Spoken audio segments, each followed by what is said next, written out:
Okay, well, I think we're on the hour, so I think we'll make a start. So welcome back, everybody, to the final day of the meeting. I hope everybody had a good break over the weekend.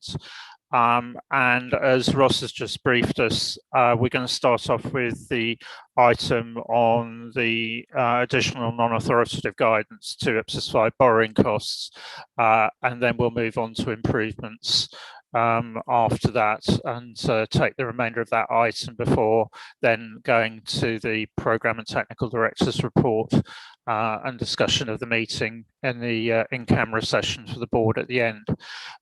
So in terms of the borrowing costs item, Dave Warren's going to introduce that. So Dave, over to you. Thanks, Mr. Chair. Hello, everyone. As Ian just mentioned, we're going to start with borrowing costs. I don't have a whole lot to say on this. I thought what I would do is I'd give a 2-minute background just to remind people how we got here and where this project came from, and then give a little color on the papers that we wrote about the struggles that I had this quarter on this project. So the borrowing cost project was really originally part of the measurement project. As part of the measurement CP, we put forward a preliminary view asking whether borrowing costs should be expensed in all cases. Responses to that preliminary view were mixed. They were almost evenly split. And I think the board made a good decision there, seeing that that was actually really good direction and that we should continue to maintain the accounting policy choice. In March of last year, so March of 2020, the IPSASB decided that this is an opportunity to split out the borrowing cost project from the core measurement project, because decisions in the borrowing cost project had no impact on measurement, and we could speed that portion of the project along more quickly. Last September, we issued an exposure draft, and that exposure draft really focused on 2 areas. One was to really emphasize that the IPSASB was maintaining the accounting policy choice. And then the second was to provide a little bit more in the way of examples to illustrate challenges in the public sector in determining when borrowing costs can be capitalized. So that was really the scope of this project. Let me just share my screen.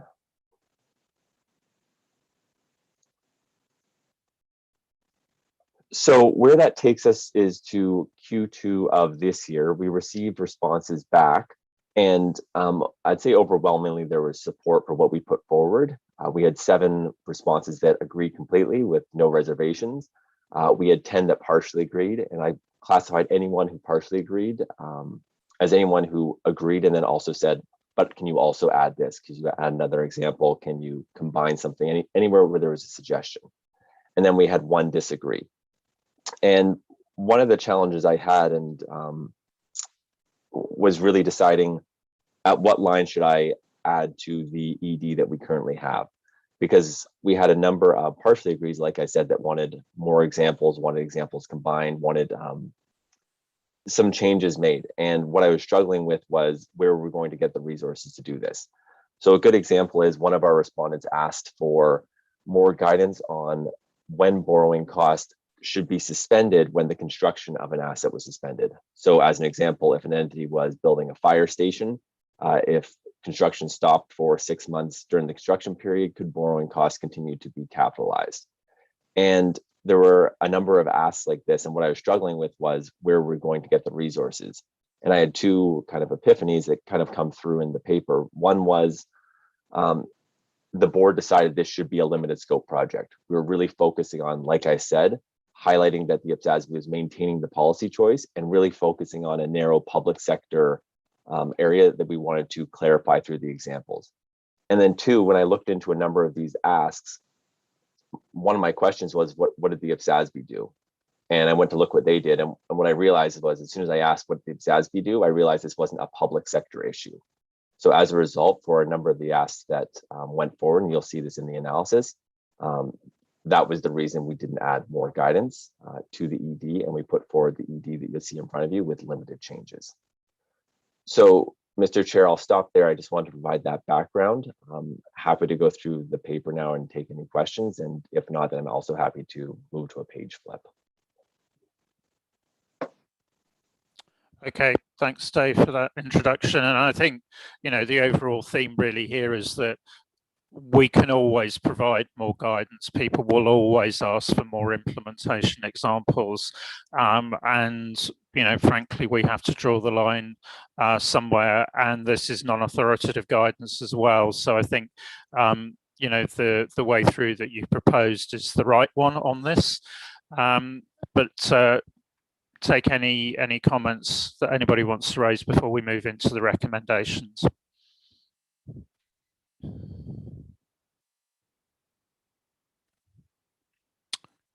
Okay, I think that's good. So move us into the recommendations, Dave.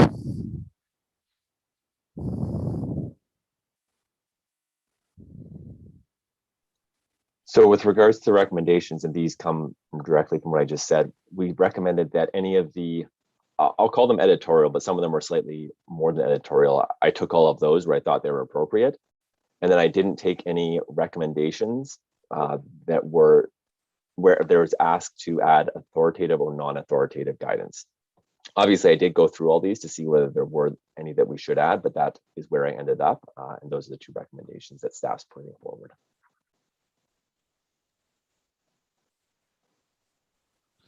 Thanks, Dave. So any specific points anybody wants to bring up? Yeah, Camira. Thanks, Chair. I have only several comments. The first one is related to one feedback we received. It was a suggestion to add an authoritative material or an additional disclosure to reflect the fact or reflect the reasons why the reporting entity decided for one approach to capitalize or to expense their borrowing costs. And I think that maybe it's worth to discuss that if it's a valid suggestion. I know that this project is limited and we decided it would be non-authoritative, but perhaps we could discuss on that if we consider that that disclosure is relevant or not. Then the second point, I read a couple of also other comments in relation to the capitalization of borrowing costs on concessionary loans and how the staff is addressing these issues that we are referring to Ipsas 41, and we mentioned that Ipsas 41 provides already enough examples on the matter, so we do not want to repeat them in Ipsas 5. But considering that more than one, at least I think there were 2 or 3 respondents that mentioned the issue, perhaps it is worth to at least include one example and also to clarify the fact of the incurred interest rate, because it is so there is a bit of confusion there that if from the perspective of the borrower, that if they receive a loan at a concessionary term, they could capitalize using the interest rate that they would have incurred. So and I'm wondering whether that will not have a risk of overstating the asset.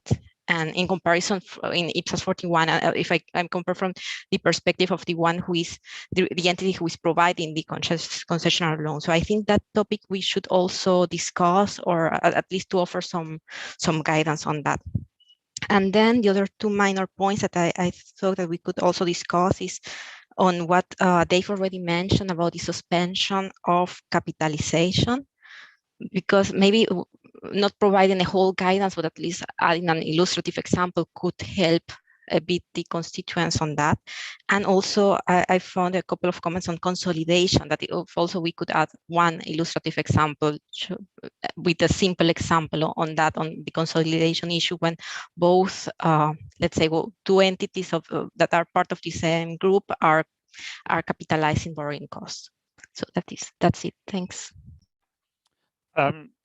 So I think we need to take those in order, but I do think that we really need to think very carefully before adding more implementation examples. We can always add more complex examples and so on. And the problem is people start to treat those as authoritative guidance.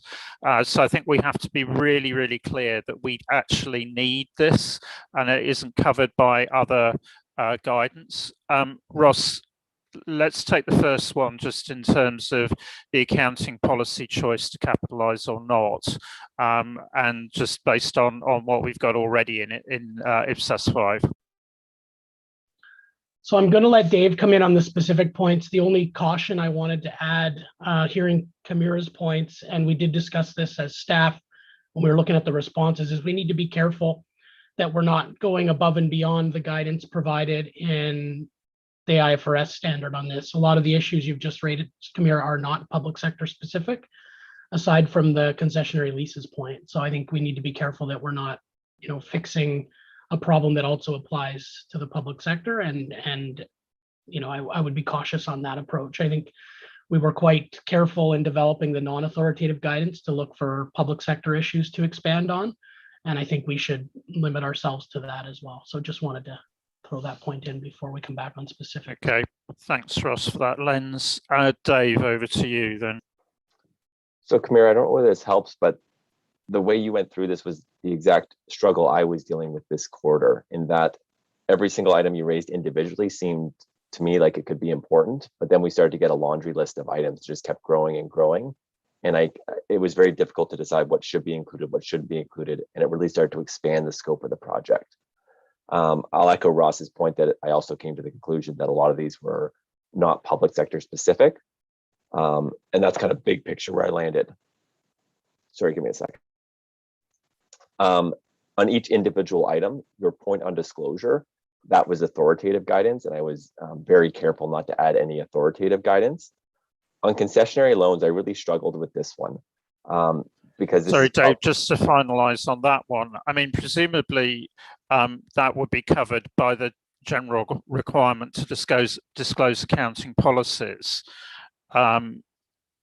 So if material, so I'm not sure that, and perhaps Ross, you can advise on this, but I'm not sure that we would have a general, we would have that requirement in each specific standard if we followed that route.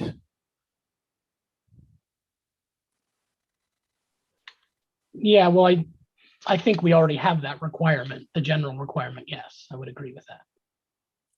So I think on that, on the I don't think we need specific authoritative guidance in IPSAS 5 on that. It should be covered by that general requirement on core accounting, on material accounting policies.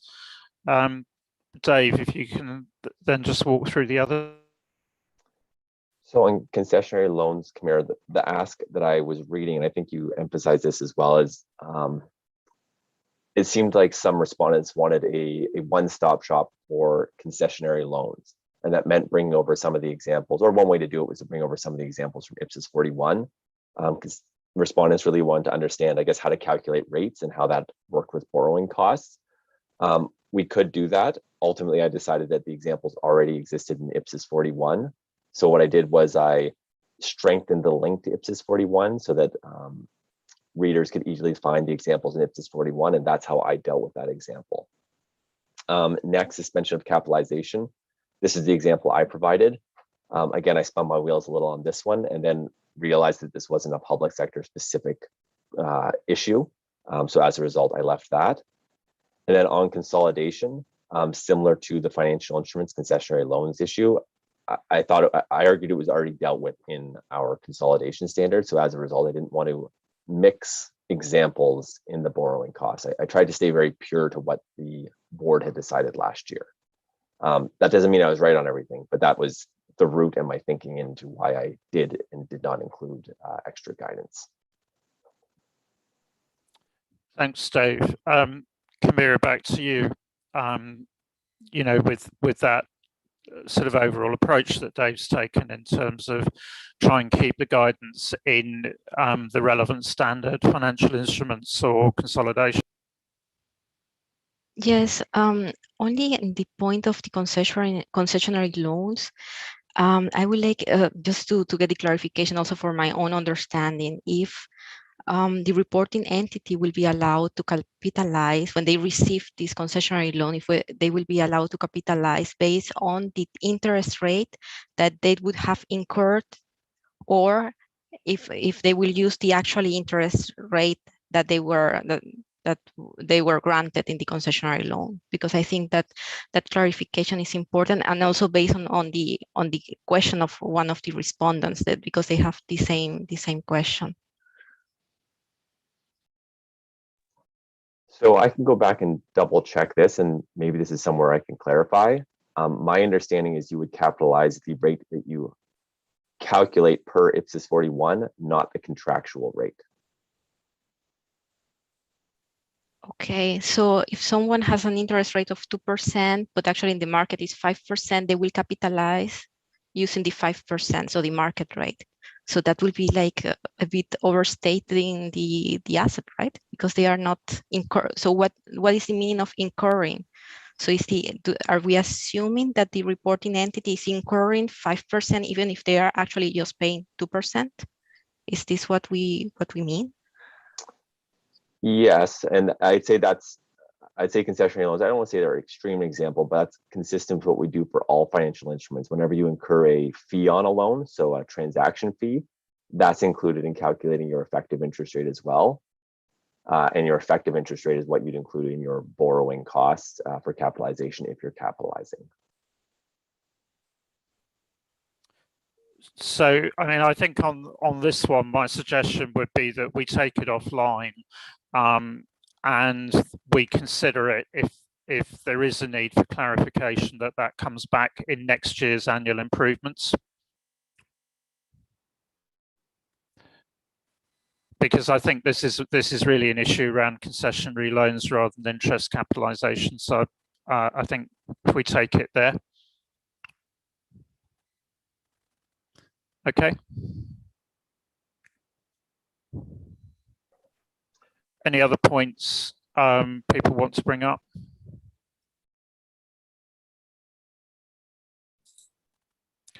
Yeah, Renee. Yes, I have two very small points. One of the constituents asked about clarification under A3 application guidance when there is a government transfer that is provided to the entity for building the asset.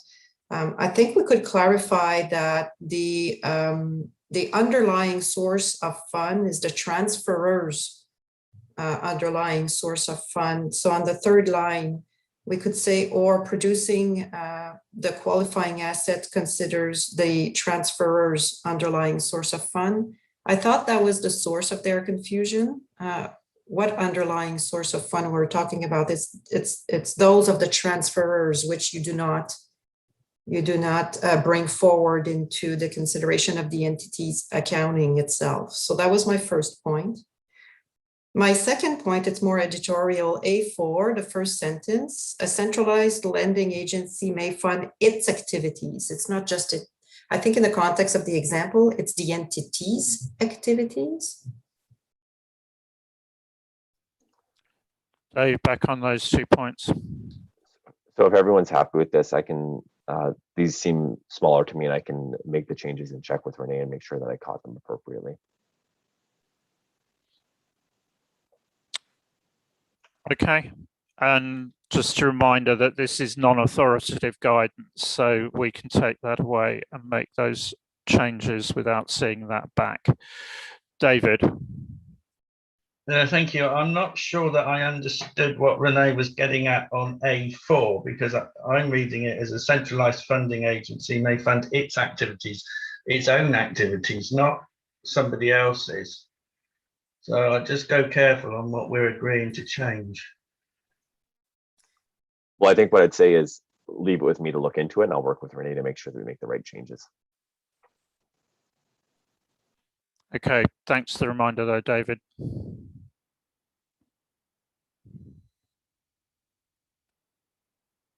Okay, any other points?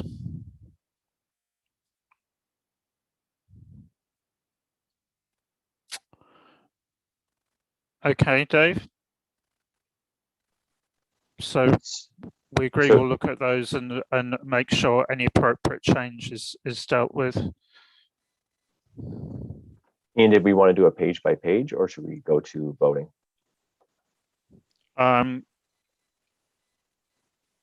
Yeah. I think we'll just make sure we picked up all the final. Okay. Again, edits to Dave.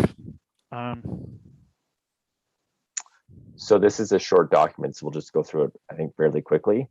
I'll start with, it's page 4 of the ED, page 45 of the Adobe document. And this is starts with the objective section. So page 4.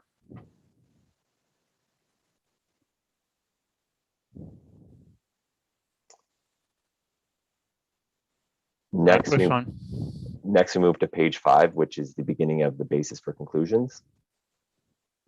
So that's BC 8 to BC 11. Next is page 6, BC 12 to BC 15. Page 7, which wraps up the BCs, BC 16 to BC 19.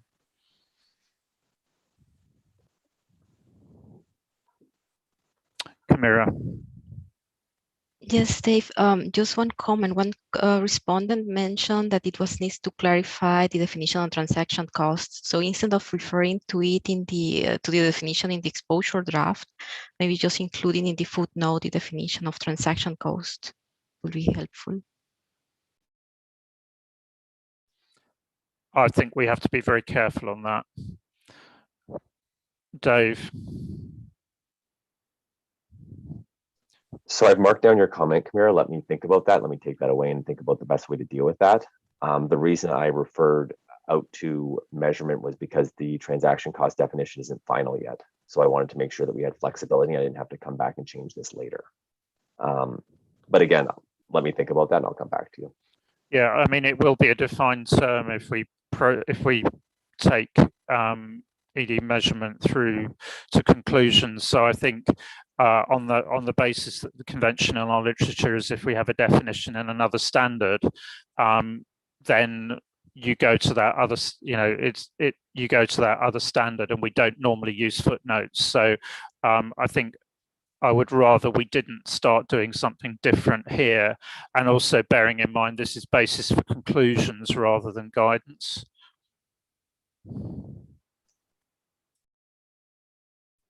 Mike. Yeah, thanks, Chair. But I think to be fair to Camilla, I wonder whether you don't also log that as a possible improvement for next year, assuming measurement gets finalised. Yeah, but Mike, this is basis for conclusions, and we will have an authoritative definition when we finalise ED 77, and we don't normally cross-refer definitions in basis for conclusions to authoritative text in standards. Yeah, you're right. I think your concern is that we're cross-referencing at the moment to a standard that doesn't exist. Yeah, but we can't deal with everything. We've got a number of things in motion at the moment. We have to land certain things, and what we would end up doing here is putting a footnote in, only to remove it later if we change the definition. So I cannot see that this is actually a good approach here. Ross. Yeah, I just along the thinking here, I think actually the footnote that's there now should come out. And the way we should deal with it when we finalize the definition of transaction costs in ED 77 into a standard, if there's a consequential we want to pick up, then we make that to the relevant places throughout the document. And that's our normal approach. So I would recommend the footnote comes out. We log it as a potential consequential to pick up when we finalize the measurement guidance. Okay with that. Right, Dave, move us on. Page 8, which is the beginning of the implementation guidance, A1 through A4.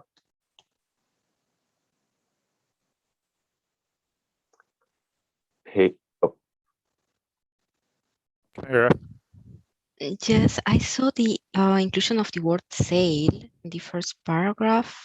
Yeah, I know that in other parts of the standard we are also using the word sale, but I was wondering if we can use, instead of sale, maybe disposal or something that is more not so related with commercial terms like sale does. Yep, thanks, Camilla. That seems reasonable, and that will be consistent, I think, with our literature elsewhere. Thanks. Okay, Dave, move us on. So next we have page 9, which is A5 and A6.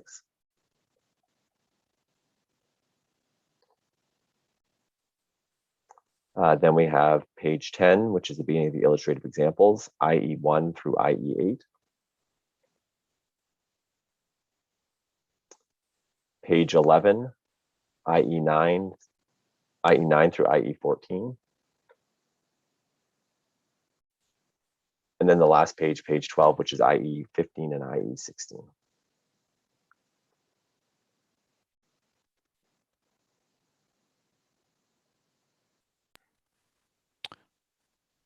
Okay, thanks, Dave. So I'm not seeing any other points to come through.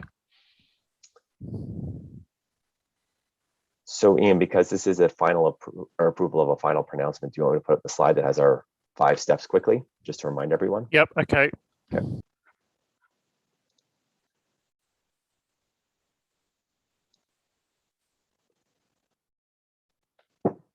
So like I said, because this is a final pronouncement, we do have our 5 steps that we follow. The first are due process related.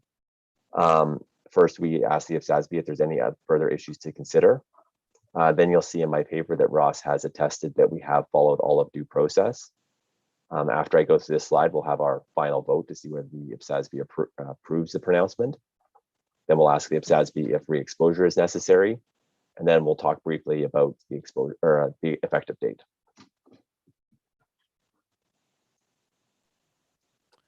Okay, so any points on the due process part of this?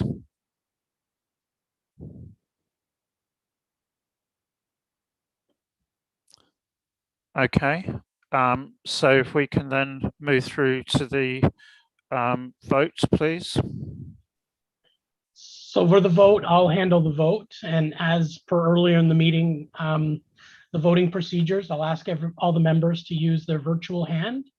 And first, I'd like to ask those who approve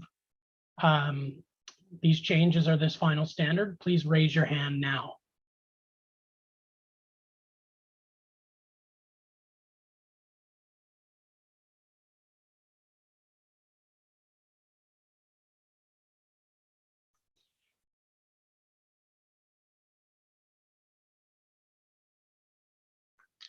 So I note 18 hands raised, and Hervé Adrian was using the thumbs up a couple times, so he's also approving this. So we've got 18 for. Just to make sure we've checked all the bases, can everyone now please take your hands down? And there, if you're voting against or not to approve, please raise your hand. And let the record show no hands are raised, and we have 18 members here, so there must be no abstentions either, no absence. So 18 for, 0 against. The standard's approved. Okay, so thanks for that, Ross. So then the re-exposure question. Does anybody believe? I was just going to say Ross can attest. I'll let Ross attest, but this is where Ross can come in and attest whether there have been changes or not. Yeah, because the changes are on all to the non-authoritative text, a very strong basis for not considering re-exposure. Anybody disagree with that recommendation? Good, okay, so we will not re-expose. So then move us on to the effective date. So the effective date is just a note because it kind of surprised me when I was writing the paper. Because there's no authoritative guidance, we're just clarifying how to apply the existing authoritative guidance. These illustrative examples, base for conclusion, and application guidance will all be effective immediately. So we'll put them in the next version of the handbook because they'll clarify how to apply existing principles. So there isn't specifically an effective date for this. Any questions about that proposal?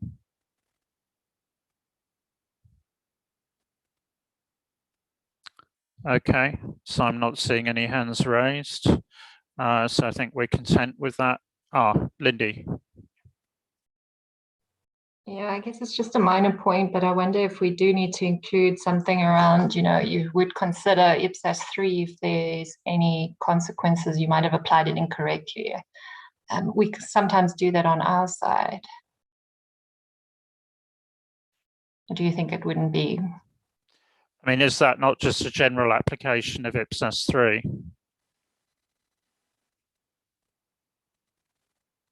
Dave or Ross on that? So I agree, it's a general application of Ipsys 3. I also struggle where I would include that comment given the type of guidance we're including, Lindy.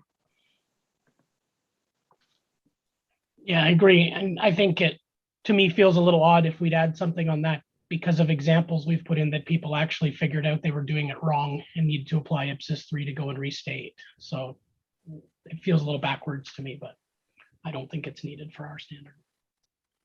Okay. Chris.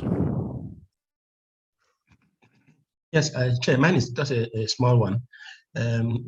We are not re-exposing, we are not making any publicity. So how are we going to communicate the constituents that these changes have been published? Thanks, Chris. That's a good point. Ross, over to you. That's a good point, Chris. Thanks for asking. So like a normal amendment to an existing pronouncement or a new standard, we will have a news release that will note that we finalized this work. We'll communicate the nature of the changes and we'll post it on the website, make it available for anybody to see the new pronouncement. That should happen relatively soon, as there's not a lot of big changes we have to make, with a couple weeks needed to clean it up and get it ready for posting. Okay, thanks, Ross. So we will have a fairly swift version of our normal editorial process to pick up those couple of changes that have been proposed during the process. And then, that's the normal process that staff work on those with members, and then there's the assertion back to me as chair that there have been no substantive changes to the material that the board has approved. So that's very much just the finalization process. Good, okay. So I think with that, we conclude that item. So thanks everyone for the input on that. Thanks staff for moving that through. So Dave, I think you're still in the hot seat. So we move on to item 4 and continue where we left off on improvements. So I will take us through improvements today. What I wanted to start with was where we got to on Tuesday, I believe, of last week. So hopefully everyone can see my slides, and I put this little table together to indicate which papers we got through, which ones we've updated our recommendations, and what we still have to get through today. So the general improvements to Ipsys 4.2.1, the IPSASB discussed those last week, and there weren't any significant issues with those. 4.2.2, this is where there were robust discussions, and as a result, staff has taken those away and we've updated our recommendations. You will have seen these updated recommendations in the paper that was circulated late last week. I believe it was circulated on Friday. There's 3 updated recommendations in there. We will start with that paper today. And then I have a second slide on the remaining IFRS alignment improvements that will make it through today as well. The third line, IFRS amendments not included in draft ED80, 4.2.3. We haven't discussed that yet, so we'll go through that today as well. And then we'll discuss approval as well, 4.2.4. So where I wanted to start was the updated recommendations that were circulated on Friday. And the IPSASB discussed references to EDs that were currently outstanding, and then also ED 78, whether changes that were proposed to Ipsys 17 should also be included in ED 78. So with regards to the references to EDs, so ED 75 and ED 77 measurement, staff has recommended that these improvements be removed from the proposals. It's not appropriate to reference exposure drafts that aren't final pronouncements yet. And then the third recommendation that's changing, and it's the last bullet point here, amendments that were proposed to Ipsys 17, property, plant, and equipment, have already been included in ED 78. They're included in the version that went out in April. So they have been covered in both versions of property, plant, and equipment. Thanks, Dave. So if I can just split discussion on those proposals. So if we can just take any members who disagree with the removals that staff have proposed following the discussion last week.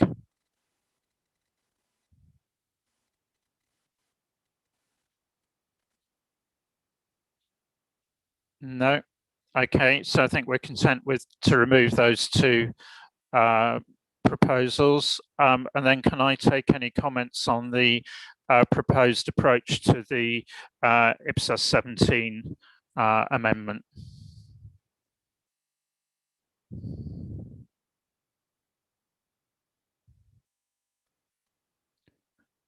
Okay, so everyone agrees that we should proceed with that one. Okay, thank you, and thanks to staff for clarifying and for responding quickly to members' concerns on those three. So Dave, back to you. So the second part of 4.2.2, this is getting back to the agenda item 4. This is where we want to go through the remaining IFRS alignment improvements. There was one I wanted to specifically highlight. In my view, this is the most complex of the amendments. I wanted to talk through the interest rate benchmark reform, and just try to explain it a little more simply than how it's normally written in financial instruments. So what's going on here is financial instrument Ipsys 41 and Ipsys 29 requires that you evaluate and determine how to classify financial instruments based on the terms of the arrangement when you enter into the arrangement. If there's any subsequent changes to that arrangement, then you need to come back and reevaluate how they're classified. So as a very simple example, if I was to borrow 100 currency units from Ross and we agreed that I would pay a 5% interest rate, I would classify the instrument based on those day one terms. If Ross and I agreed to change the terms, we'd have to reevaluate under the current financial instrument guidance. Now, the challenge that happened globally is that the world decided to move away from a reference rate that was commonly used, in this case, or various forms of IBORs. And what was decided by the IASB was this was outside of the control of Ross and I in my example.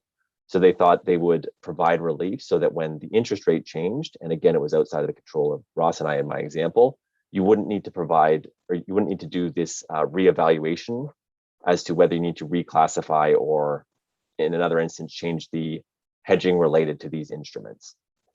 So hopefully I've simplified that a little. Really what they're doing, again, is providing relief for changes that are outside of the control of the parties to the arrangement. And they felt that was consistent with the principles in their standard, and I think they're consistent with the principles in our standard as well. The only other point I want to make on this, and it was a good catch by our friends in New Zealand, the changes proposed impact Ipsys 29, Ipsys 30, and Ipsys 41. Those are our financial instrument standards. But because Ipsys 41 is not effective yet, and because we've pushed it back a year because of our COVID effective dates, it also impacts the existing version of Ipsys 29. So you could currently be applying Ipsys 29 that isn't because Ipsys 41 isn't effective yet. So as a result, we also need to make minor changes to Ipsys 29, the 2018 version. And we propose doing this by adding 2 application guidance paragraphs explaining how these changes apply to Ipsys 29. Our friends in New Zealand were very helpful in showing us what they've done to make the amendments to their guidance. And as a result, staff proposed that we work with them to make sure that we make the consistent changes to ours. And then if the board is happy with that, we'll make sure that we keep Todd as the representative of New Zealand and Ian as the chair of the board in the loop and make sure that we've captured those appropriately so that all the changes are reflected. So, Mr. Chair, I'll stop there and then I'll come back to the broader recommendations after that. Okay, thanks for that. So I'll take member comments on those proposals, and particularly that additional proposed change to Ipsys 29. Yeah, Camira. Thanks, Chair, and thanks, Say, for that explanation. Actually, when I read that, I was surprised because it seems like those are substantive changes, and why are we including those substantive changes just as a minor amendment with not much discussion on the topic about on that area? And also because for me, so now you're explaining it very easy, but still I think that there are areas that for instance I would like to know what is the impact of those reliefs in terms of the faithful representation. So if there are changes in those interest rates and we are allowing reporting entities to ignore those and just continue reporting without making any adjustments, and are we still compliant with the faithful representation? And those kind of details, I think, I'm not sure if it will merit a separate project, but I don't think so. But still, I think that we should be careful and evaluate even if it's working well for the private sector, maybe to go a bit more into detail what will be the impact for the public sector and if it's appropriate as well. Yeah, basically that's my comment on that. Thank you. Thanks, Camira. Ross, on the approach to this. Yeah, I think see your point on the complexity and whether they should be in improvements or not, or we could have did it as a narrow scope amendment. I'm not sure I'm convinced we need to separate it and make it a project. Our standard Ipsys 41 is highly aligned with Ifrs 9. We're in a matter of fact situation here where these IBOR rates and LIBOR in particular will disappear at the end of this year. And that creates a real practical application issue around the world. If we don't pick these amendments up, people are really going to struggle to deal with this. So the ISB has thought this through. They have consulted over a number of years on 2 phases of this project to come up with this guidance. They've listened to constituents, and the principles are fully aligned with ours. So our IFRS alignment policy is meant that we're focusing on the public sector specific issues, and this is not a public sector specific issue, and that we rely on the ISB's due process when the transactions are the same. So it would be quite odd if we were to take our own streamline of work on this and dig into the details and try and put a public sector angle on something that's really just a rate that people are using that's referenced in contracts is going away and will no longer exist. So if we drag this out and don't give this relief, people aren't going to know what to do. To me, this is, although it's complex, it's hard to explain to non-financial instruments people. To those who deal with these all the time, you know, it's quite a straightforward issue. You don't have that reference rate anymore. You're going to have to use a new rate. And the practical expedient that they've provided is simply that you don't have to go and reclassify and restate your instrument back to day one. You can deal with the changes going forward. So I'm not sure I'm convinced that we should do anything different other than get this out so our constituents can comment on it. So, I mean, just reflecting, Camille, on your concerns. I mean, I think one challenge we face is the fact that had we done annual improvements last year, this would have gone into that. So we have a timing issue, but I wonder whether there's also just a communication issue here.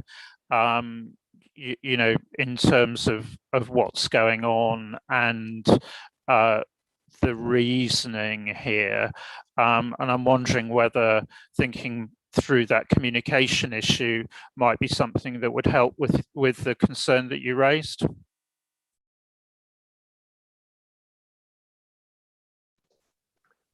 Yes, at least so that people understand what is changing, which entities will be impacted. I fully agree that maybe because it's especially relevant for hedge accounting, and maybe most of the entities are not related to hedge accounting and are not, but still that those are substantial changes for hedge accounting, and it's good that people know and understand what is changing and why. And that what the explanation of also of Ross explaining that these rates maybe will disappear and the challenges, I think that should be at least in our basis for conclusion, so that it's transparent. Why are we doing this in this way? Thanks. Thanks, Camilla. Mike, and then I want to go back to staff. Thanks, Chair. So I support what you're proposing, and I agree with Camilla. Camilla said, why are we doing this? And let's have some explanation and some comms. But I wonder whether the comms should also include why we're doing it at this point in time, why we couldn't do it last year. Make it clear that we're running out of time if we don't do it now. Okay, I think that's fair. Ross, I just wonder if you've got any sort of top line thoughts on the approach to communication on this. Yeah, well, I do think we can support it with more broad communication than we normally would for improvements. So we could do a specific short webinar and make that available on the website, and maybe accompany it with a short document kind of explaining the why and why now, as to Mike's point. Just supporting it, because there is lots of good material that exists in the private sector that people can reference. We can, take inspiration from those and come up with something short and to the point that helps people understand the basis for these changes, how it might impact them, in something relatively quick and easy to understand. If the board's okay with that, I'm happy to take that forward from the staff side. Okay, so I think we're probably looking at some sort of short staff Q&A specifically on the IBOR changes, which would sort of address the kind of points that Camilla has brought up and reference the ISB's work and so on, and just tie that together.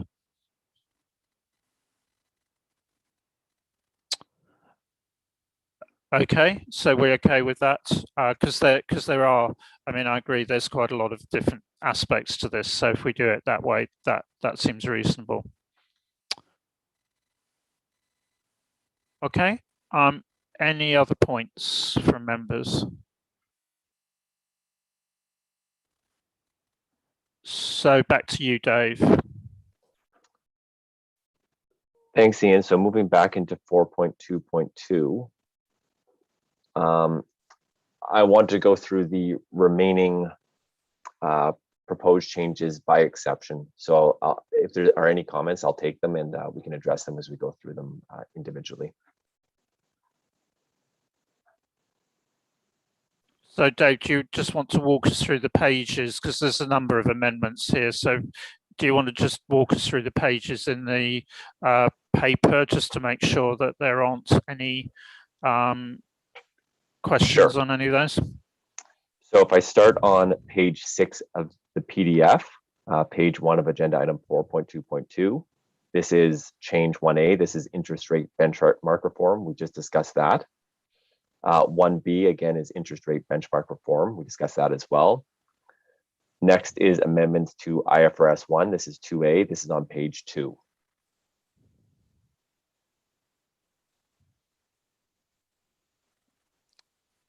The next amendment is 2B, amendments to IFRS 9 financial instruments, and these are changes we proposed to Ipsys 41. That's at the bottom of page 2.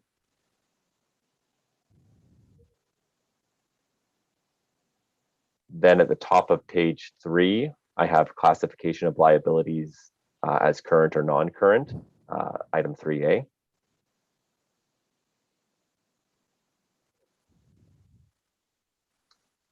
Item 3B is onerous contracts.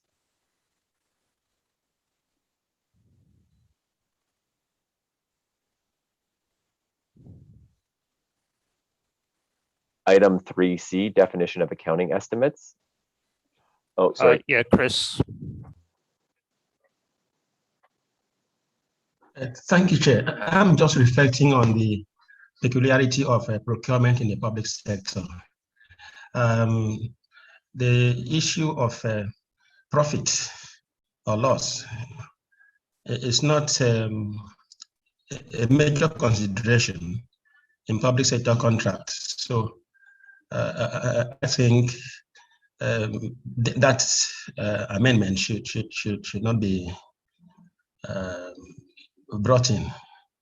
I don't know whether my point is clear.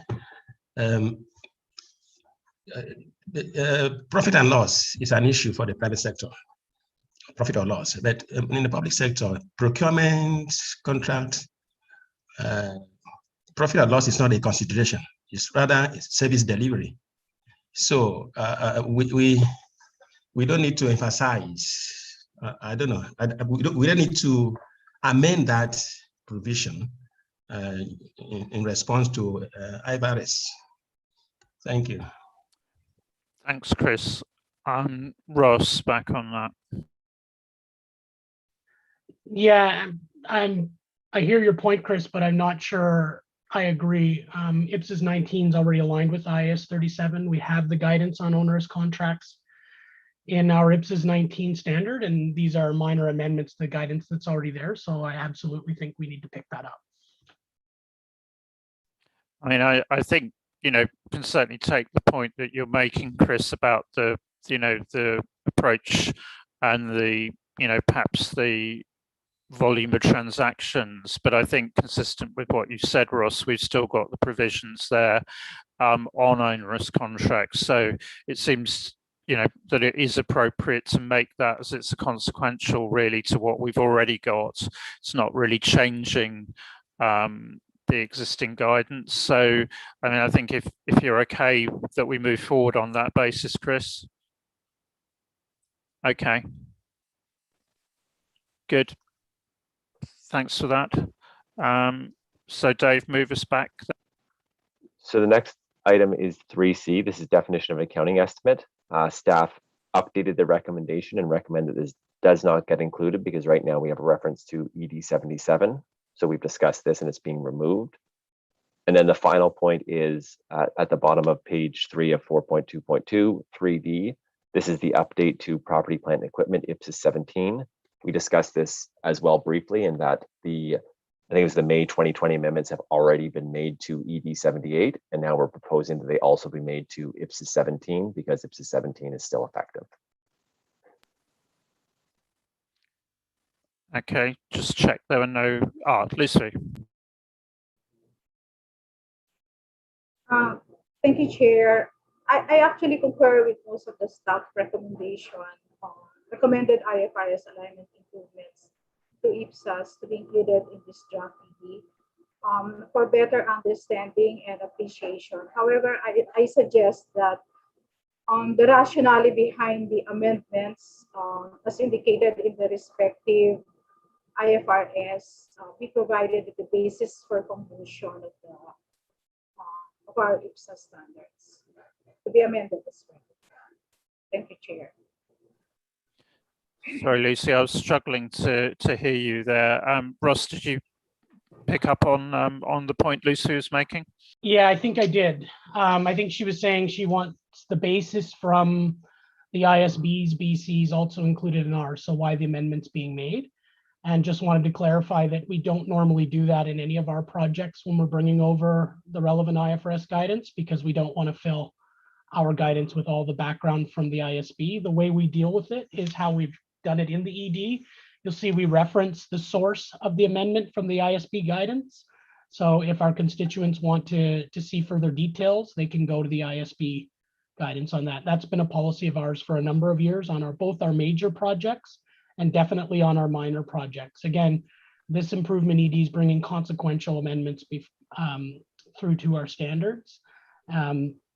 And again, we've given our BCs on the decisions our board makes, but the basis of the recommendation is the ISB's underlying guidance has changed and we have the underlying guidance in our standards, so we're just picking it up. So I would recommend against bringing over large amounts of BCs from the IFRS to put in our standards.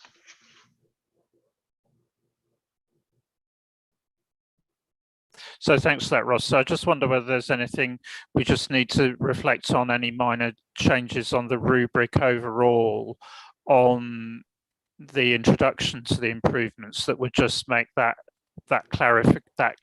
policy clearer, and that might help Lucy's point. Yeah, we can definitely have a look at that on the front end of the ED, and we can also make a point of that in this communication that we're going to develop around the basis for these amendments, and in particular the IBOR changes. Okay. Thanks, Lucy, for that, because I think it would help constituents so they know if it's something that's come through from an ISB annual improvement to refer back to that and make that clear. Okay, so Dave, move us on to item 4.2.3.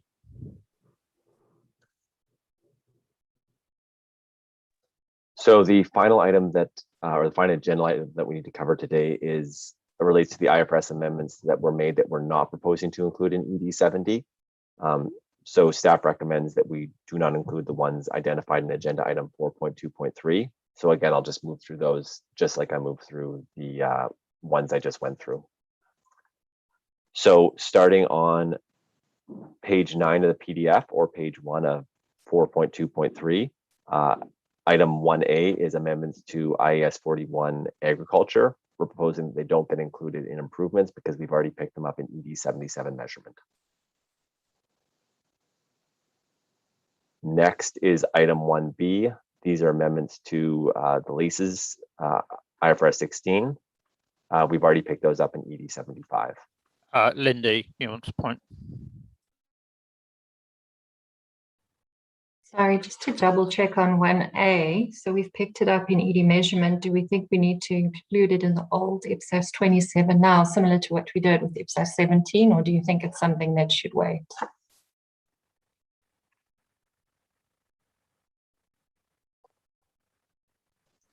So I agreed with it initially. I'm just asking because of the other decisions we've made, if there's a consequential here. Thanks, Lindy. It's a reasonable point. Ross? I wouldn't pick it up now. I would wait until we finalize measurement and make that a consequential to 77 if needed.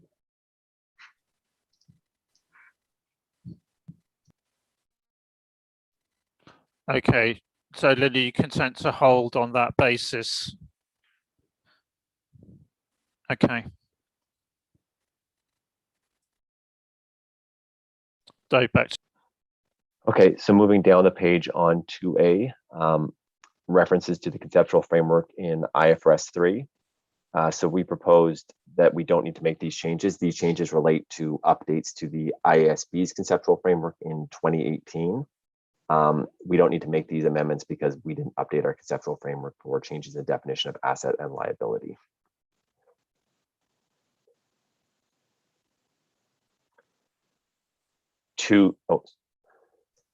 Mike.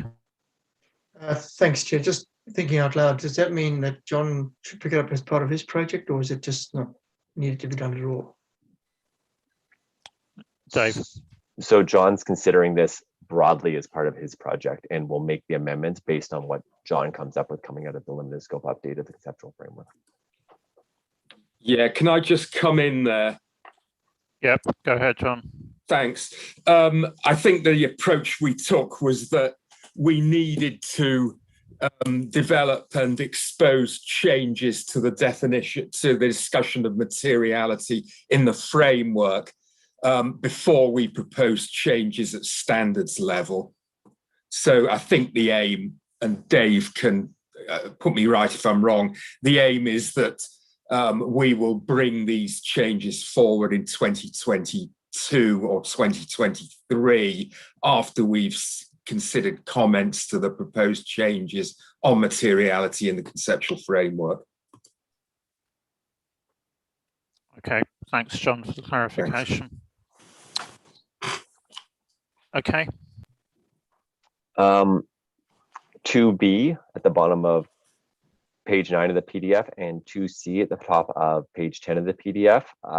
These are different terms, but they all relate to IFRS 3 and they're all updated based on the 2018 IASB conceptual framework.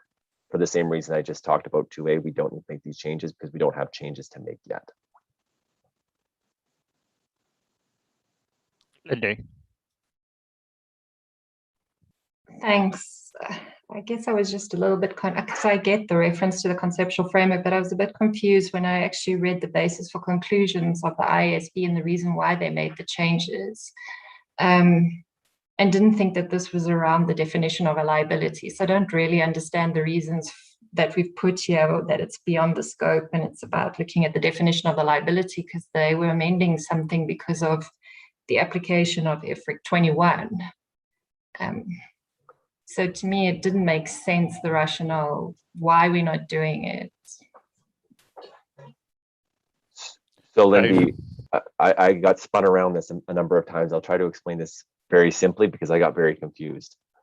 My understanding, and Iman, jump in if I get this wrong, is when the IASB updated their conceptual framework in 2018, their definition of liability was updated, and that no longer aligned with their provision standard, or IFRIC 21 as well. So as a result, they had an inconsistency for business combinations on what liability to recognize, the conceptual framework liability or the provisions liability. So this clarification is telling you which liability to recognize in the IFRS literature. We don't have that problem right now because our definitions are all consistent.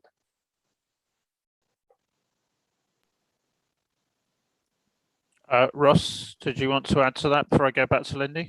Just a minor point, I think, with, you know, us looking at the conceptual framework and having discussions around that as well. That's another reason I would just put this on hold for the next improvements and reconsider then, depending on the progress we make on the next phase of the limited scope project. So I'd be cautious with this one. So to be clear, I mean, this basically applies to 2A through 2C, doesn't it? That as we're working on or as we're looking at what we've got in the conceptual framework, that it makes no sense to make those clarifications or those changes just at this stage. But I think from the board point of view, probably what we're looking for is assurance that staff have got these on the horizon, and either we'll pick them up and address them as part of the conceptual framework itself if it's a change, you know, if it's thinking about a change in consistency there, or that once we've actually finalized that part of the conceptual framework update, then they will come back as annual improvements if we need them at that stage for consistency. So I can assert, Ian, that John is covering these specifically in his project, and we'll deal with them as they come out of John's project. Okay, that's good. Mike. You're okay. Yep. Good. Okay. Thanks for that. So moving to the final 3 points at the bottom of page 10, the first one is 3A, COVID-19 related rent concessions. These amendments are already included in the 75 leases. The next one is 3B, amendments to IFRS 17 insurance contracts. We don't have an equivalent, so we're not proposing to make any changes. And then the last one is 3C, disclosure of accounting policies. The definition of material that relates to these changes is being covered as part of the limited scope update in the conceptual framework that John's also looking at. So we propose that we consider these coming out of the limited scope update. Thanks, Dave. Camira. Thanks, Chair. Regarding the point 3.c, so I agree with the staff recommendation. It's only a concern that maybe if we can leave documented in minutes or somewhere that we have this like a to-do list, so that we do not forget that after we are complete with the limit scope, the second phase of the limit scope update of the conceptual framework, we revise the change of the word material with the change of the word significant with material, and something similar with the point 2.c.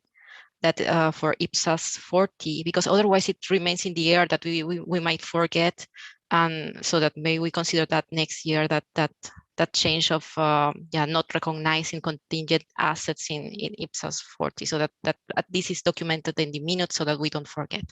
Thanks.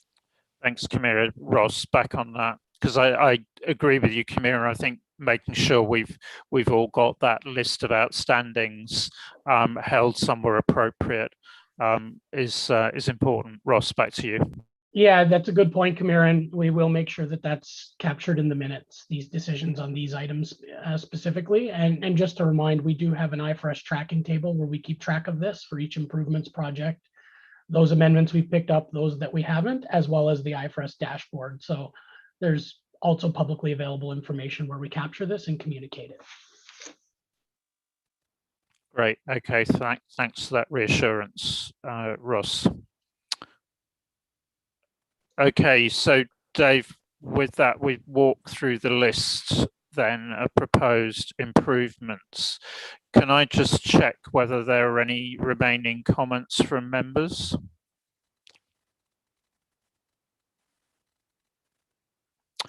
Yeah, Mike. So, Chair, thank you. I've got a comment in the BCs, which I'll leave until later if you're going to go do some sort of page turn. Okay. Thanks, Mike. Dave. So my next slide is approval, but do you want to do a page flip first, Ian? I think perhaps if we do it by exception. So, okay. Mike, do you want to just take us into where you've got your comment? And I'll just ask, you know, obviously minor editorials would be picked up through the normal editorial process. But Mike, you've got a specific point you want to raise, and if any other members have anything they want to raise. So Mike, where are you? So I'm in the BCs where we deal with all of the changes arising from the IFRS changes.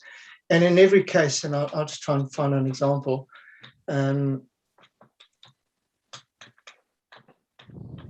So on page 19 of the document, page of the actual ED, page 31 of the document, we say conclusions and generally concurred. Why does the IPSASB only generally concur? Why don't we just concur? I mean, we either concur or we don't. So the word generally is used in every one of the BCs from now onwards. And I should have perhaps raised this years ago. I don't know, but I just wondered why we only generally concur. I'd rather be more clear. Ross, do you want to come back on? I don't disagree. If we want to just say we concur, we can concur. I'm not sure why we selected that particular wording, but I don't think that's a substantive change. And if we want to be more clear, I think that's fine. If all members agree. Does that cause any concerns for anybody else? So we'll make that editorial across the ED. Okay, thanks, Mike, for that spot. Any other items members want to bring up? Yep, Kamira. Thanks, Chair. I'm in amendments to IPSAS 1, page 57 of the PDF, page 45 of the document, paragraph 84 and 86A, where we are clarifying the classification of between current and non-current, especially its liabilities here. The question is, okay, we are removing the word expects. So if an entity expects and has the discretion, so now we are just focusing on if the entity has the right to extend or defer the payment. Then and then we clarified that in paragraph 86A, saying that basically it is the liability is classified as non-current even if management intends or expects the entity to settle the liability within 12 months after the reporting period. So I'm just asking here why are we doing this? So if it's not contrary to substance over form, or yeah, because I understand that we are enhancing comparability, doing like this, that okay, mandating entities that okay, even if they are expecting to settle the obligation in the next 12 months, they still classify this as non-current liability, but still we are affecting a bit of substance over form, or maybe faithful representation, or I don't know what is the proper balance of the qualitative characteristic. If you could explain a bit more on that, that will be helpful. Thanks. Thanks, Kamira. So Dave, to you on that. I don't know whether I have a good answer on the qualitative characteristics. I do remember this change being made a few years ago by the ISB, and it was really to, I guess, move away from the expectation of where someone may or may not renew and really focused on the fact whether they had the right to. So they had to be able to renew in order to classify it as non-current. Now you're looking at it, I think, Kamira, from the other direction. You don't want things deferred where someone might not renew. And I hadn't thought about that in the improvements. My point on this one is this is an alignment change that's made by the ISB, and we didn't see a reason not to align from a public sector perspective. I don't know whether anyone else has, Ross or Amon, you have comments on the qualitative aspects. I mean, I'm wondering, just before checking that, whether we do need to just elaborate slightly in the basis for conclusion or something like that, just to make that clear to address Kamira's concern. Any other comments from staff on that one? No, but happy to work with Kamira on an additional BC if that'll help on that. But I do think we've got the underlying text in Ipsys 1. It's not public sector specific, and the ISBs changed it after their consultation process. And I think they're moving more to matter of facts and circumstances rather than intention, which is a good change in my book. I mean, it feels like it's consistent with some of the other discussions that we've had, you know, for example, on revenue, where it's the ability rather than the probability point. And I think it feels like that's probably a similar point here.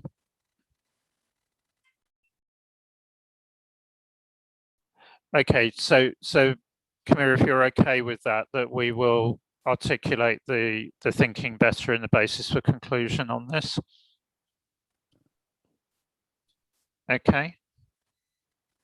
Thanks for confirmation.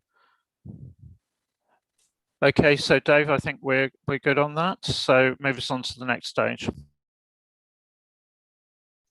So if there are no other comments, we move to. Oh, sorry, Lucy. Hang on. Yes, thank you, Chair. Just so that we are correct here on page 64, I think it should be added, not deleted, like paragraph 7, 37, 39, 43, and 53 are amended, and paragraphs 37A, 37B, and 39A are added instead of deleted. I'm on page 52 of the paper and 64 of the PDF. It's paragraph 59G.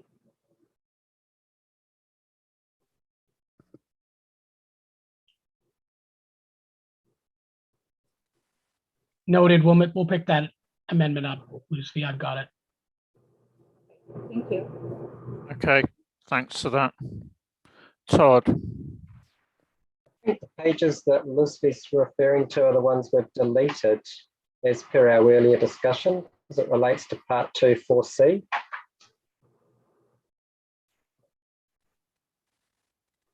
Dave? So Todd, I think you're saying that staff are now proposing that we don't include this anymore, or the entire. Okay, thanks. So we'll clean this all up. Yeah. I mean, I think on this, what we do need is there are a number of things floating around on this. So I think my proposal would be that the editorial group actually, if it's okay, I think we've got a number of members who've been very eagle-eyed in terms of picking up the changes. And I think, you know, Kamira, Lucy, perhaps Todd and Mike, if you're okay to just, you know, sit on that editorial group to make sure that we've picked up this, because there are quite a few different moving parts here. So if you're okay to be on the editorial group, just to make sure we've swept all of these things up correctly, that would be really helpful. That's great, thanks. Dave, back to you.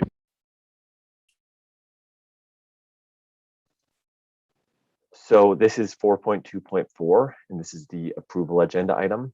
This is where we're looking for the IPSASB's approval of ED 80 and a 60-day consultation period, which is consistent with our consultation period for other improvement projects.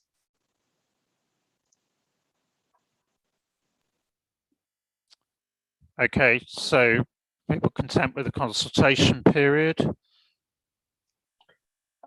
And yeah, sorry, Todd.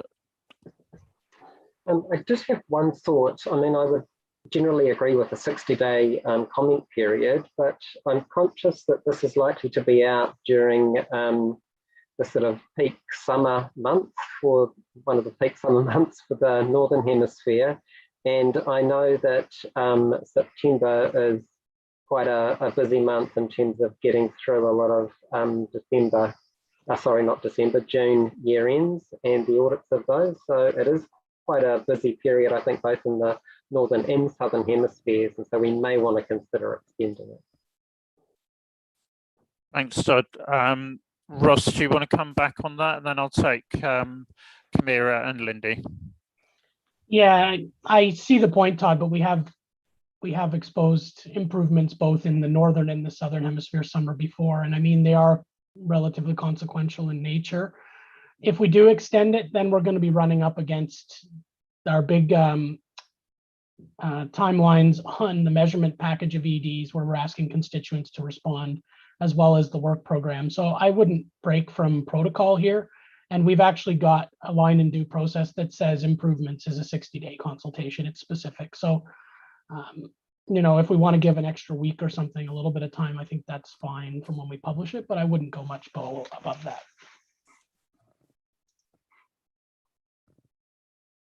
Sorry, Camira and Lindy, are you on this as well? Yes, thanks, Chair. I just wanted to highlight also the people are really busy also preparing their comment letters for the other exposure drafts we just published in April. So it will be difficult for them to comply on that. And additionally, it's just a question to the staff, if it is possible, because it's the first time as a member that I see amendments to Ipsas. So I don't know if we can include a couple of specific matter for comment on these two issues, the one of the hedging accounting and the one of the change in the liability, so that the liability will not take any more consideration of likelihood, just to, at least we know that they are busy, but at least to highlight that they are important changes that they should take a look at and have the possibility to comment on that, because if we don't do that, probably they will not be aware until the final pronouncement or the final amendments are already published. And the final question is, when do we expect to publish that those amendments? What is our expected deadline for that? So if December or January next year? So thanks. Okay, thanks, Camira. Just can I just take Lindy's comment, and I'll go back to staff just to address the Camira's comments. So Lindy, just to check your point before we go back to staff. Thank you. So I don't have an objection to a 30-day consultation period. I guess my concern is the end date in September, when in October there's 4 EDs that constituents are working on commenting, and now they have another one to do before they have to finalize the others. So I think it's just the timing that could cause problems in whether or not people would decide to respond to this. Thanks. Thanks, Lindy. Dave, do you want to head off first and then Ross, or Ross then Dave? I don't mind. I just messaged Ross, so I'll let Ross take it. Yeah, so we do want to get these amendments, particularly the LIBOR ones, in and approved by December. So our plan is to bring this back either at the October check-in or the December meeting to approve. So I think that's why it's critical to get them out. To the point, Camira, we're trying to get these out as quickly as possible, but we've got the editorial process we have to work through and finalization. But I'm still thinking mid-July is probably our goalpost at the moment, and we should be able to meet that even with the editorials we need to make, which would mean a September 15th date, which is pretty good gap between that and the other EDs. We don't normally get a groundswell of input on improvements because they are consequential in nature. There's not a lot there. And we're really just reflecting what's already been reflected normally in the ISB's literature. So it's not very controversial. Even the LIBOR, IBOR ones, it's pretty straightforward. There's a lot of changes volume, but it's really a rate's disappearing and people need to know what to do. And they've given guidance on what to do that's rather non-controversial. So we have never put an SMC in an improvements project. We don't generally do that. And it would probably, we can do that, we can structure it, we can use the communications, but I would advise against putting SMCs on it. People will comment on the things that they want to comment on. So just remind me what the response deadline is on the package of the measurement EDs then. October 26th.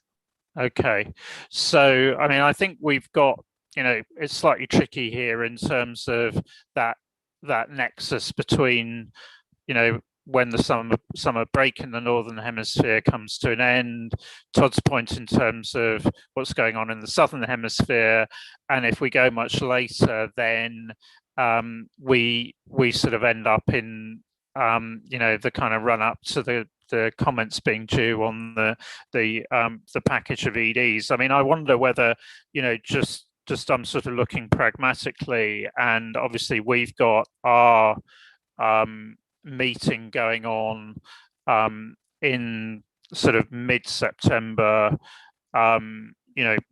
probably through till the 22nd of September. So I'm wondering whether from a just a sort of pragmatic point of view, if we extend slightly on our normal, if we're assuming that we're publishing in mid-July, whether we couldn't just go a few days later towards the end of September, which takes us the other side of the board meeting, gives respondents just a few extra days getting back from leave in the Northern Hemisphere, but without running into the October deadline.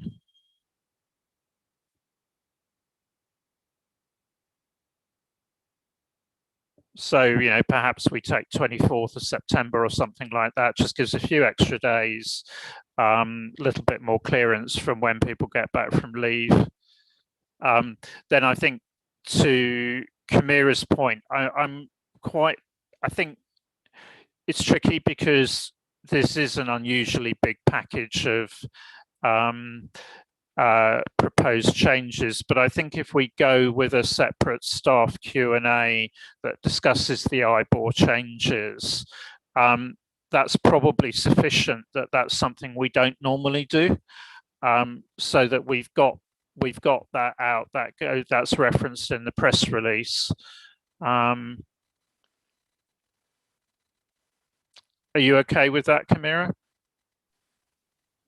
Yes, as long as people are given the opportunity to comment on those, or at least highlight that those are really important changes. So the one of the classification of the liabilities in current, not current, without taking into account the likelihood that that's important. So I think if it's through a Q&A or through an SMC or whatever, the important point is that people is aware of those changes and they have the opportunity to comment on that.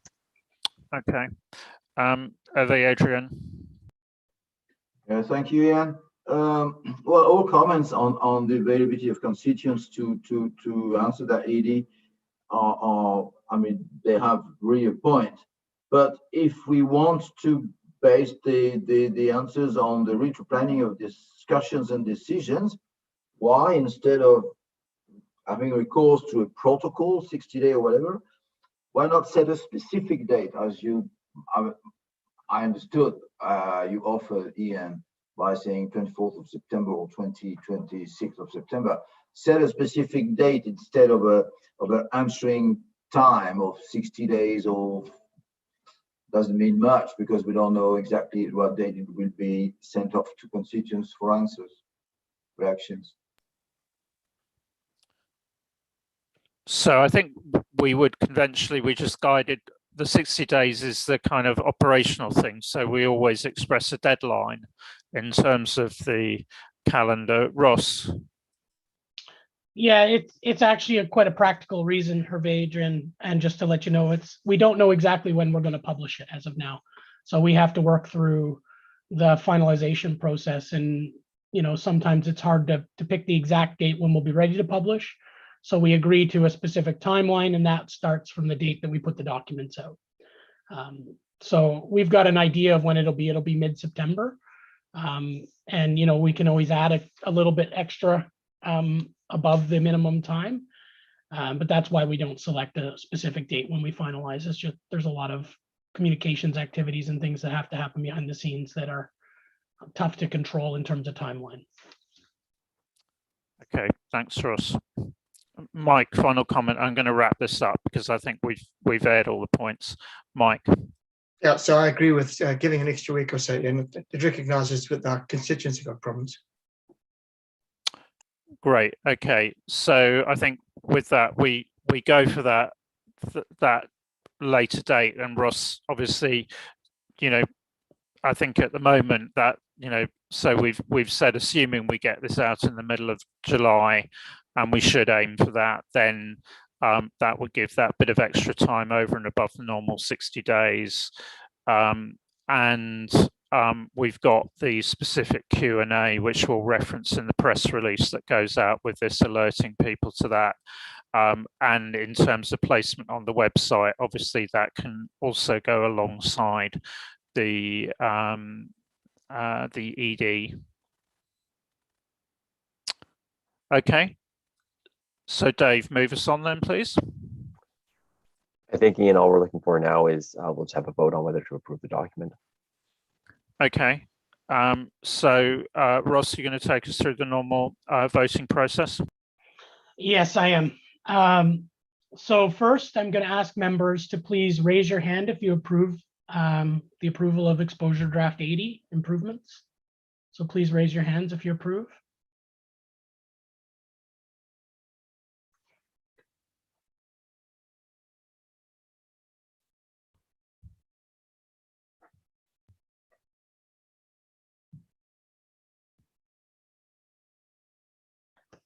I'm counting 17. Who am I missing?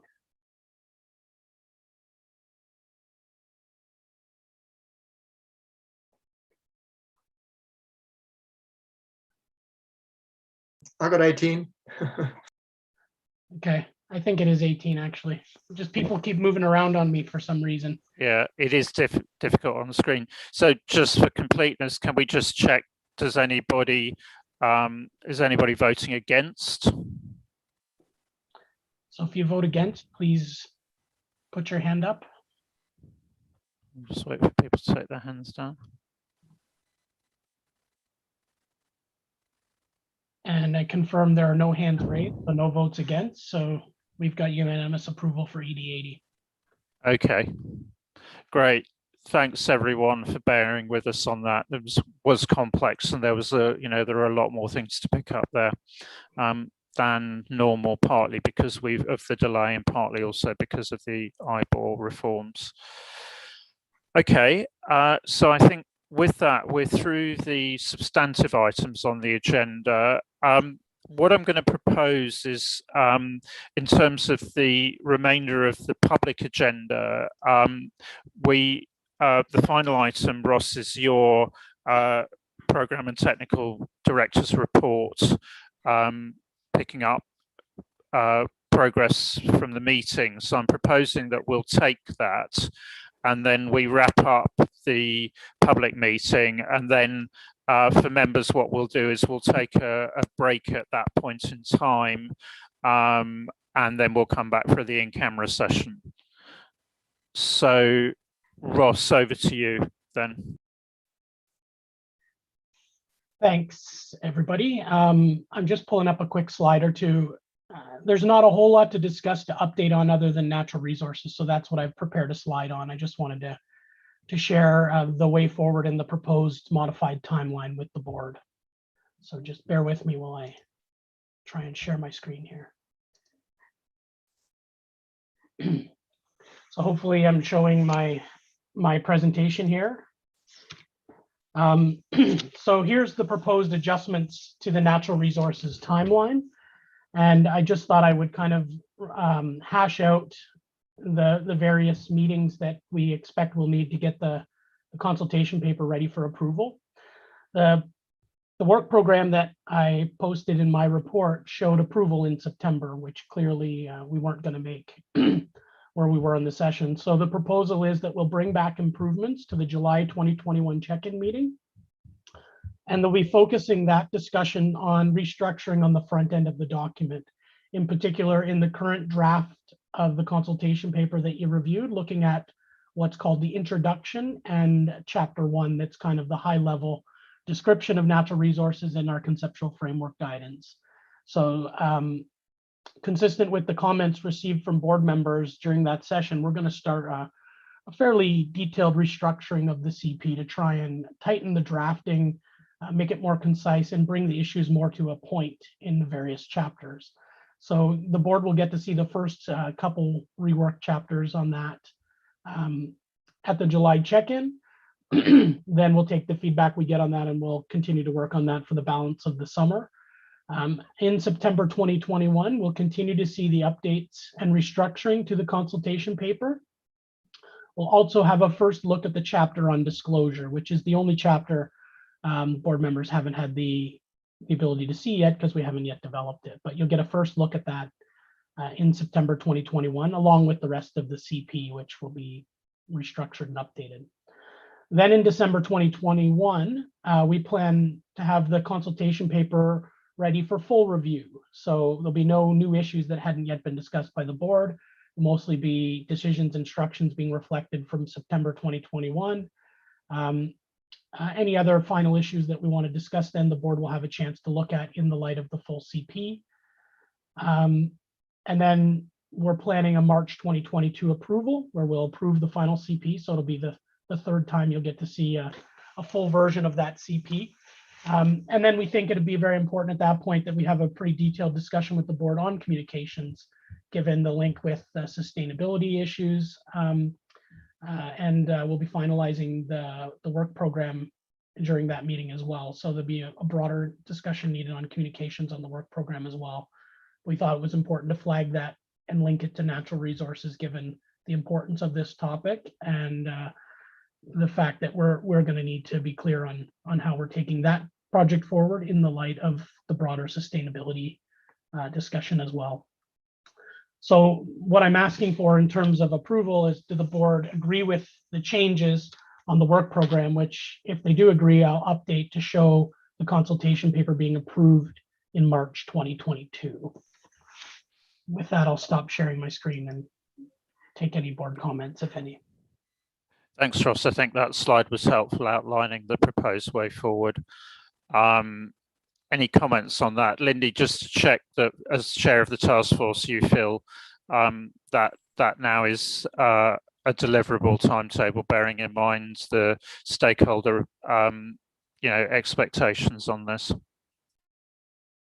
Yes, thanks, Chair. I think we want to make sure that we get it right and we have the right arguments and the right balance, so that constituents can be clear what our positioning is on that. And I guess if we get things crystal clear and we move forward on that, it might just be easier for us to conclude the project in terms of an ED and a pronouncement. So we're hoping that if we get it clear and correct up front, the rest could potentially be easier in completing the project. Thanks. Touch wood, yeah. Yeah, thanks, Lindy. I don't think we'll jinx that, but we get your sense. Ajith, you wanted to come in. Yes, there were some items that were discussed on Thursday's meeting related to natural resources. I want to ask whether those will also be considered when finalizing the draft, so that draft will be more complete with the items that we discussed on Thursday. I don't want to get into rediscussing natural resources, if that's okay at this stage. I think perhaps we can wait for the decisions and instructions to come through. Ross, that was essentially the point you were going to make? Yeah, I was just going to say, I'm sorry, Ian, I was just going to say, of course, we're going to take all the decisions and instructions from this meeting and action those as well. That was the high level plane of the issues and how they're going to come to the board, not the detailed review of the various issues. So we're considering everything that was discussed. Thanks, Ross. Mike? Thanks, Chair. I support the proposed changes that Ross has outlined. I'm just looking at the full program, Ross, and there's no consequential impacts on other projects, is there? I couldn't think of any, but I just want to make sure there aren't. No, I don't think there is at this point in time. I mean, I think the main thing is probably it does allow for some broader communication when you reflect on the fact that March is the planned approval date for the additional projects that we'll add through the work program consultation, and clearly the sustainability agenda will have moved on, and all of those kinds of things. So it sort of wraps a lot of things up, I think. That seems sensible from that point of view. Any other comments? Yeah, Lynn. Yeah, just reflecting on what you were just saying, given that I'm happy with the proposed amendment and the pushing back. I wondered if that frees up board time earlier, that we can perhaps, we talked previously about a presentation on those other developments or getting the board up to speed. So can we use the board time that's been freed up to perhaps build an agenda item based around that? Can we talk about sustainability in the in-camera session, please? Then I'd like to sort of have a discussion with the board about how we handle it, because there are some sensitivities around this in terms of what we do and don't do in public sessions, as opposed to how we keep the board briefed. So if we can have a discussion on that in the in-camera session shortly. Ross. Yeah, just going to say definitely on some of the other items on sustainability related, there is a plan in September that we talk about the statistical accounting standards update process and give you feedback on that, show you a look at the GFS dashboard we've been developing for quite some time to get member comments. So that's definitely on the plan for September. I did want to say that one point, just to clarify, Lynn, I think actually extending the timeline in this project actually doesn't free up any board time. If anything, it's taking up more. So I think we're still going to have a crunch for board time, but we are going to find time for these additional items that came up in the first session. So we are prioritizing those and we'll make time, but I don't think this actually gives us additional board resource time. Thanks for that clarification.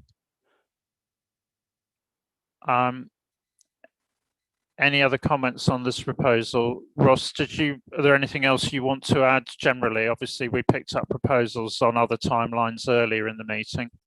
Yeah, so there was nothing more that I wanted to cover in this session. I just wanted to get agreement so we could update the public-facing work program. And yeah, the other point I was going to raise is the one Lynn just asked about the other items. So you'll see that in September on the agenda. Great. Okay, and I think the other thing just to say is that we haven't, as a board, taken a final decision yet on the December board meeting, and that we would plan to bring for discussion, I think, Ross, at the check-in. Yeah, that's correct. I think it'd be good if the board members would stick around after the check-in for a quick in-camera discussion on the December meeting. Okay. Great. Okay. Well, I think that then concludes the business in terms of the public meeting. So if I can formally thank everyone for the participation in this meeting, members, technical advisors and observers for the work that's been put in. I think we have covered a lot of ground across the range of our projects at this meeting. So thank you very much all for that input. You know, not least we recognise the continuing problems of working electronically, and I think we also thank the staff for the effort they've put into the organisation of this meeting. I think we've had some good, very good presentations, good focused input, and we do appreciate, you know, the fact that this is tough for you as well as a team, taking us through this on a sustained basis. So thank you very much for that. Ross, one final comment. Yeah, just wanted to remind that we will be circulating decisions and instructions to board members and TAs probably Thursday of this week, and we'll be asking for a relatively quick turnaround probably by early next week. We're just finalizing those in the next day or so, and then we'll send them out for board members to consider. Thanks. Thanks for that reminder, Ross. So with that, thanks everyone. Formally close the meeting. Board members, if we can come back at 5:02 for the in-camera session, please.